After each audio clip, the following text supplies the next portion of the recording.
ഇനി വയനാട്ടിലേക്കാണ്. മേപ്പാടിയിൽ സ്ത്രീയെ കൊലപ്പെടുത്തിയ കാട്ടാനയെ മയക്കുവെടി വെച്ച് പിടികൂടാനുള്ള ദൌത്യം തുടരുകയാണ്. 45-അംഗ സംഘമാണ് കുങ്കിയാനകളെ ഉപയോഗിച്ച് നിരീക്ഷണം നടത്തുന്നത്. കാളിദാസൻ ദേവദത്തം വയനാട്ടിൽ നിന്ന് ചേരുന്നു. കാളിദാസൻ, ഈ ദൌത്യം എങ്ങനെയാണിപ്പോൾ പുരോഗമിക്കുന്നത്? ആനയെ ലൊക്കേറ്റ് ചെയ്യാൻ സാധിച്ചിട്ടുണ്ടോ? Very good morning Pravitha. ഇപ്പോൾ ഈ ദൗത്യം തുടരുന്നുണ്ട്. 2 ദിവസമായി ഇപ്പോൾ ഈ ഒരു ദൗത്യം തുടങ്ങിയിട്ട്, പക്ഷേ ഏറെ ശ്രമകരമായ ദൗത്യം. കാളിദാസൻ പറയുന്നത് നമുക്ക് കൃത്യമായി മനസ്സിലാക്കാൻ കഴിയുന്നില്ല. ഏതായാലും ഇപ്പോൾ അവിടെ ദൗത്യം ആരംഭിച്ചിട്ടുണ്ട് എന്നാണ് മനസ്സിലാക്കുന്നത്. ഈ ആനയെ പിടികൂടാൻ കുങ്കിയാനകളെ ഉൾപ്പെടെ അവിടെ എത്തിച്ചിട്ടുണ്ട്. നമുക്കറിയാം, മേപ്പാടിയിലാണ് ഇങ്ങനെയൊരു സ്ത്രീ കൊലപ്പെടുന്നത്. കാട്ടാനയുടെ ആക്രമണത്തിൽ മയക്കുവെടി വെച്ച് പിടികൂടാനുള്ള ശ്രമങ്ങളാണ് അവിടെ നടക്കുന്നത്. കാളിദാസൻ, കേൾക്കാമെങ്കിൽ പറഞ്ഞോളൂ. കാളിദാസനിലേക്ക് ഉടൻ തന്നെ എത്താമെന്ന് പ്രതീക്ഷിക്കുന്ന റേഞ്ചിന്റെ പ്രശ്നമാണെന്ന് തോന്നുന്നു. എന്തായാലും മേപ്പാടിയിൽ കഴിഞ്ഞ ദിവസം ആ സ്ത്രീയെ കൊലപ്പെടുത്തി ആ കാട്ടാനയെ മയക്കുവെടി വെച്ച് പിടികൂടാനുള്ള ദൗത്യമാണ് ഇപ്പോൾ പുരോഗമിക്കുന്നത്. കാളിദാസൻ, പറയും.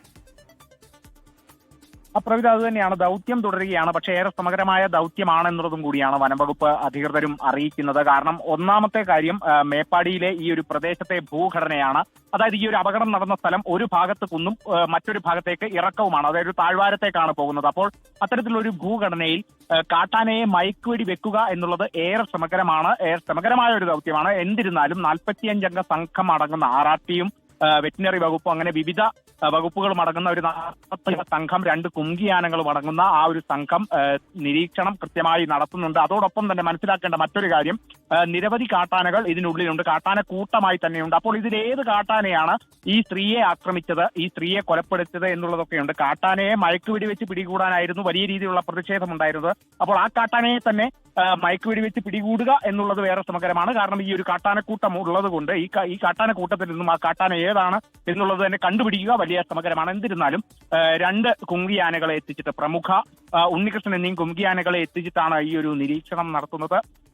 കഴിഞ്ഞ ഈ കാലയളവിൽ അല്പനാൾ മുമ്പ് വടക്കനാട് കൊമ്പനെ പിടികൂടാനുള്ള ദൗത്യത്തിലും ഈ കുങ്കിയാനകൾ ഉണ്ടായിരുന്നു. ഇപ്പോൾ മുണ്ടക്കൈ ഫോറസ്റ്റ് സ്റ്റേഷനിലാണ് ഈ കുങ്കിയാനകൾ ഉള്ളത്. അവർക്ക് വേണ്ട സൗകര്യങ്ങളൊക്കെ ഇവിടെയാണ് ചെയ്തു കൊടുത്തിട്ടുള്ളത്. നമ്മുടെ ഈ ഒരു ദൃശ്യങ്ങളിൽ കാണുന്നത് പ്രമുഖ എന്ന കുങ്കിയാനയാണ്. മുൻപ് വലിയ രീതിയിലുള്ള വലിയ നാശനഷ്ടങ്ങളൊക്കെ വരുത്തിയിട്ടുള്ള ഒരു ആനയാണ്. പിന്നീടാണ് പിടികൂടി കുങ്കിയാക്കിയത്. എന്നിരുന്നാലും നമുക്ക് ഈ നാട്ടാനയിൽ നിന്നും വളരെ വ്യത്യസ്തമാണ് ഈ കുങ്കി എന്നുള്ളത്. അല്ലെങ്കിൽ കാട്ടാനയ്ക്കും ഇടയിലുള്ള ഒരു അത്തരത്തിലുള്ള കുങ്കിയാനകളെ എത്തിച്ച് നിരീക്ഷണം തുടരുകയാണ്. എന്തായാലും വലിയ താമസമില്ലാതെ തന്നെ വേണ്ട നടപടികളൊക്കെ സ്വീകരിച്ച് മുന്നോട്ട് പോകും. പിടികൂടും, മയക്കുവെടി വെക്കുമെന്നുള്ള പ്രതീക്ഷയോടുകൂടി തന്നെ വനംവകുപ്പ് നിരീക്ഷണവുമായി മുന്നോട്ട് പോവുകയാണ്.